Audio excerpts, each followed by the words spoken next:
मैं करीब गया तो पानी बिल्कुल शांत था, लेकिन 3 सेकंड बाद पानी के बीचों बीच कोई चीज हिलने लगी, जैसे कोई मुझे देख रहा हो। चांद घंटों की दूरी पर एक लंबा सा सया खड़ा था। उसका चेहरा अंधेरे में छुपा हुआ और उसकी आंखें बिल्कुल लाल। जब मैंने नजर हटाई तो सया गायब हो चुका था, लेकिन जमीन पर गिरे पानी के ड्रॉप्स बता रहे थे कि कोई यहां अभी अभी गुजरा है। गांव की एक बुद्धि अमान मिली।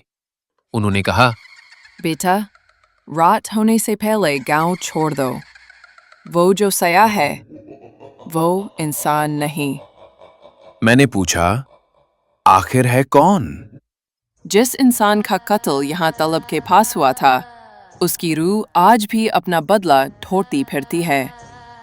मैं भागकर वापस तलब पर गया और इस दफा वो सया बिल्कुल मेरे सामने था। उसका चेहरा दिखाई दिया, आधा जला हुआ आधा कला, और उसके होंठों पर अजीब सी मुस्कुराहट। उसने धीमी सी आवाज में कहा, आ गए मेरा हक देखने। मेरी सांस रुक गई। मैंने भागने की कोशिश की, मगर मेरी टांगें जम चुकी थे। फिर एक जोर की चीख हुई और सब कुछ अंधेरा। अगली सुबह गांव वालों ने मुझे तलब के पास बेहोश पाया। मैं जिंदा तो था, मगर उस रात का सया आज तक मेरी यादों से नहीं गया। और गांव वाले आज भी कहते हैं, चंदनी रात को तलब के करीब मत जाना, वरना वो फिर किसी और को चाहिए हो।